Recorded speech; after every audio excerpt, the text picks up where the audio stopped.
غور کیجئے، یہ قرآن جس شہر میں نازل ہوا اللہ نے اس کو ام القری بنا دیا۔ قرآن جس مہینے میں نازل ہوا اللہ نے سید الشہور بنا دیا۔ قرآن جس رات میں نازل ہوا اللہ نے اس رات کو لیلۃ القدر خیر من الف شہر بنا دیا، 1000 مہینوں کی عبادت سے زیادہ بہتر۔ یہ قرآن جو فرشتہ لے کر آیا،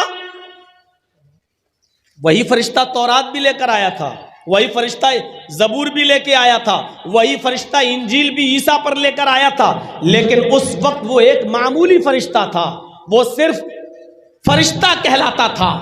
لیکن جب اللہ نے قرآن دے کر اس فرشتے کے ہاتھوں محمد الرسول اللہ صلی اللہ علیہ وسلم کے پاس بھیجا اور غار حرا میں اقرا بسم ربک الذی خلق خلق الانسان من علق قرآن کی آیتیں دے کر جب اللہ رب العالمین نے اس فرشتے کو بھیجا تو اس دن کی تاریخ سے اللہ رب العالمین نے اس فرشتے کو سید الملائکہ، تمام فرشتوں کا سردار بنا دیا۔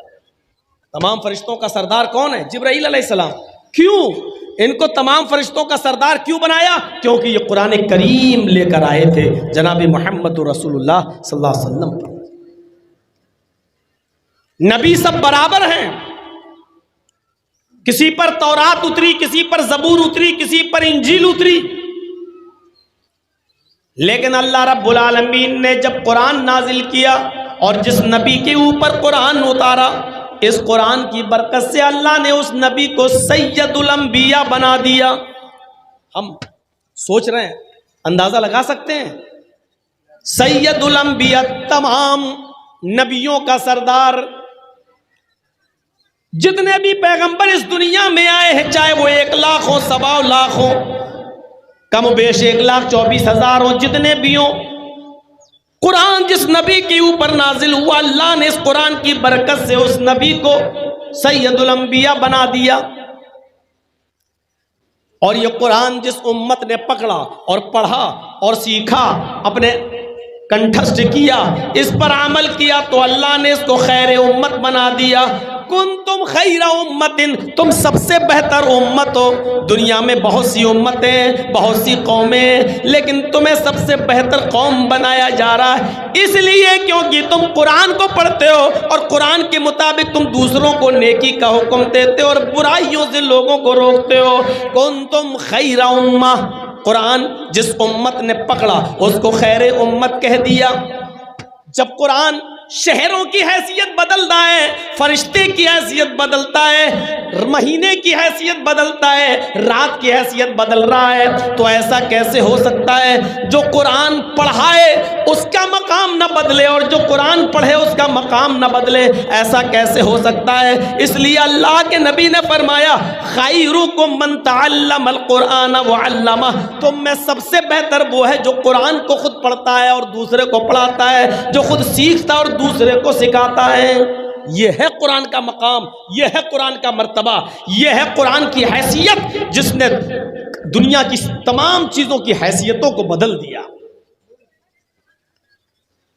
اللہ کے نبی فرماتے ہیں ان اللہ یرفع عن ھذا القرآن اقواما ویضع به الاخرین، اس قرآن پر عمل کرنے کی وجہ سے اللہ رب العالمین بہت سی قوموں کو ترقی دیتا ہے، عروج پر پہنچا دیتا ہے، ثریا عطا فرماتا ہے، اور قرآن چھوڑ دینے کی وجہ سے اللہ رب العالمین بہت سی قوموں کو ذلیل کر دیتا ہے، رسوا کر دیتا ہے، بہت سی قوموں کو نیست و نابود کر دیتا ہے۔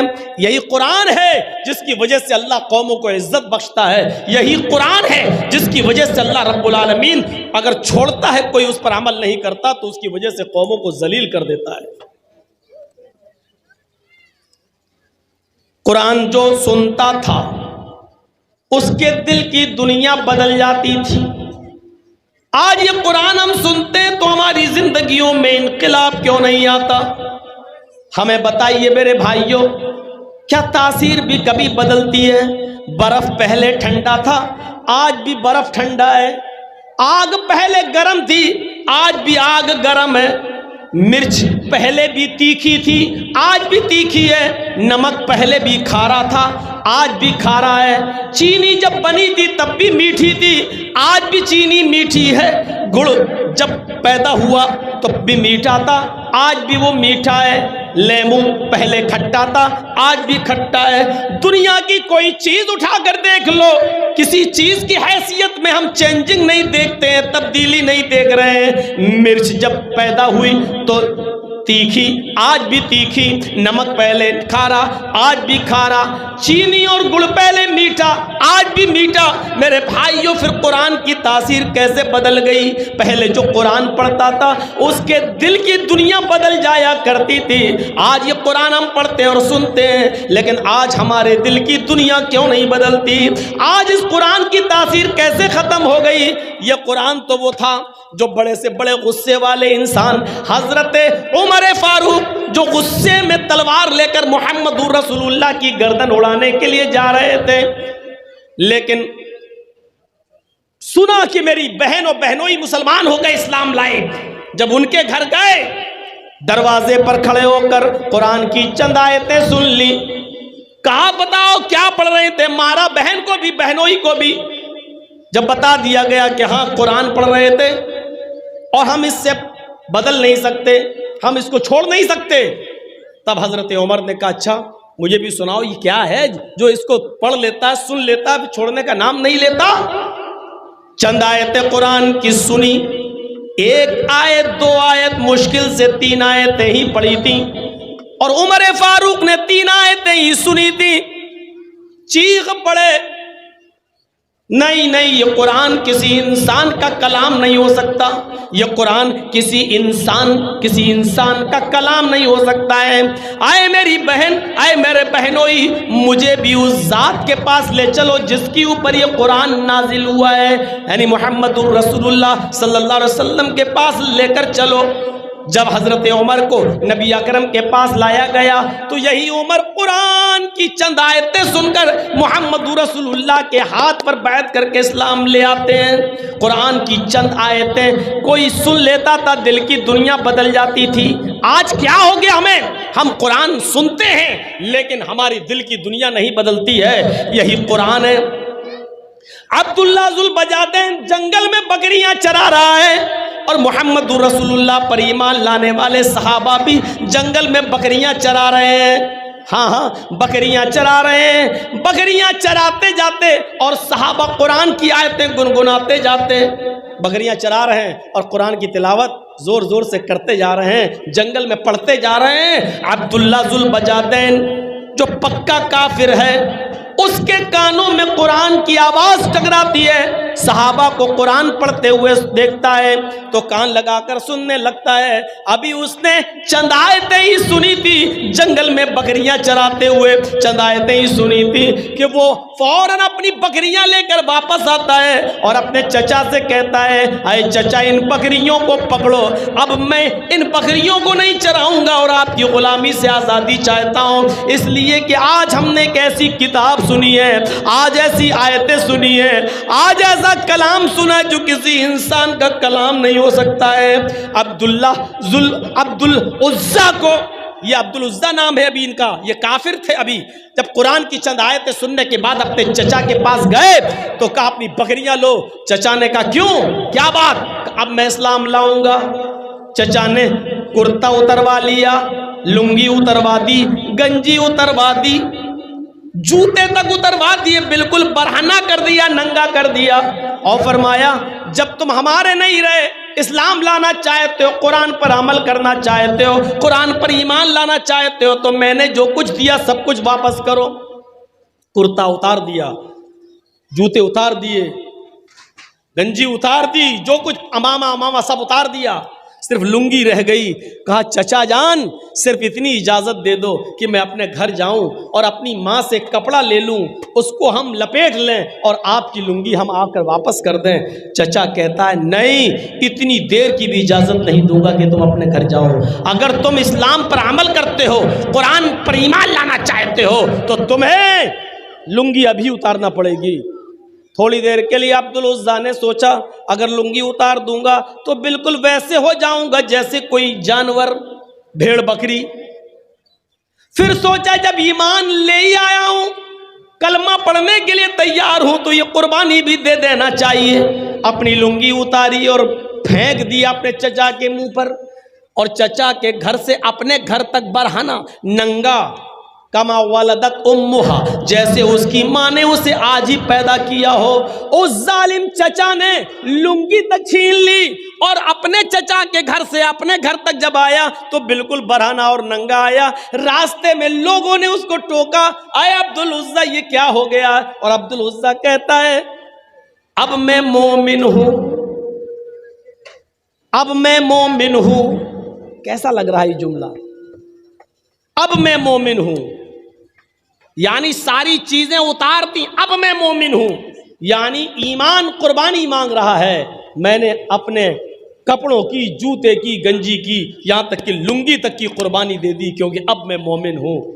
میرے بھائیوں ذرا تصور کرو کہ اس حال میں اب میں مومن ہوں کیسا لگ رہا ہے. آپ تو اپنی نیند کی قربانی دے کر مسجد میں نہیں آ سکتے ہو.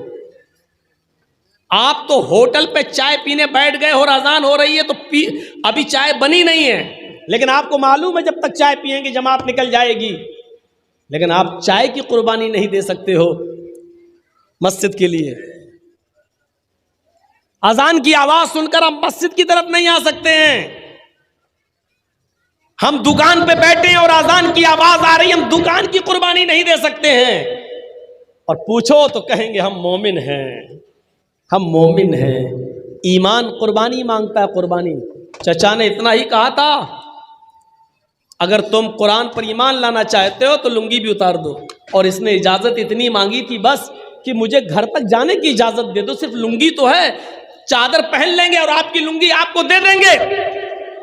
کہا کہ نہیں, اگر قرآن پر عمل کرتے ہو, ایمان لانا چاہتے ہو تو لنگی بھی اتارو. اور اس نے پھر لنگی بھی اتار دی. ایمان قربانی مانگتا ہے, قربانی. کیسا لگ رہا ہے اس حال میں عبد العزیٰ کا ایمان؟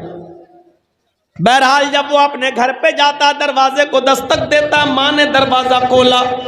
ماں نے دروازہ کھولا تو کیا دیکھا؟ میرا بیٹا ننگا. بڑا تھا عبد العزیٰ, اس لیے سر گھما لیا. بیٹے اس حال میں تم اپنی ماں کے سامنے آئے ہو, کیا ہوا؟ میرے دیور نے, تمہارے چچا نے تمہارے ساتھ یہ سلوک کیوں کیا؟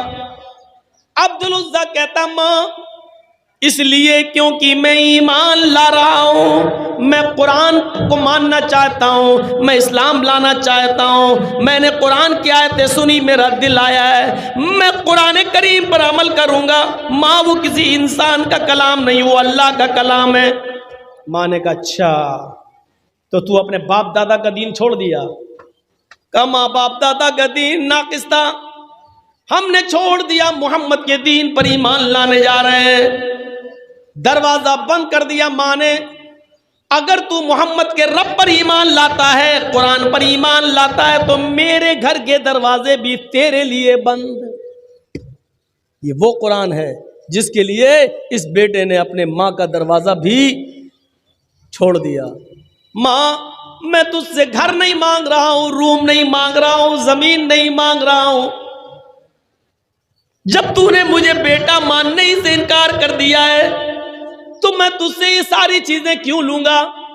ماں تو نے مجھے پیدا کیا ہے اور اب گھر کے دروازے سے باہر نکال رہی ہے, مجھے ایک چھوٹا سا کپڑا دے دے, کوئی چادر دے دے, بس اتنا دے دے کہ میں اس چادر کو, اس کپڑے کو پہن کر مکے سے مدینہ چلا جاؤں اور جناب محمد رسول اللہ کے ہاتھ پر ایمان لے آؤں. ماں نے کہا اچھا ٹھیک ہے. اندر گئی اور ایک چادر اٹھا کر اوپر سے پھینک دی, لے اب تیری شکل مجھے نہیں دکھنی چاہیے. یہ ہے قرآن پر ایمان, اپنے گھر کی بھی قربانی. اب کوئی گھوڑا نہیں ہے, کوئی اونٹ نہیں ہے,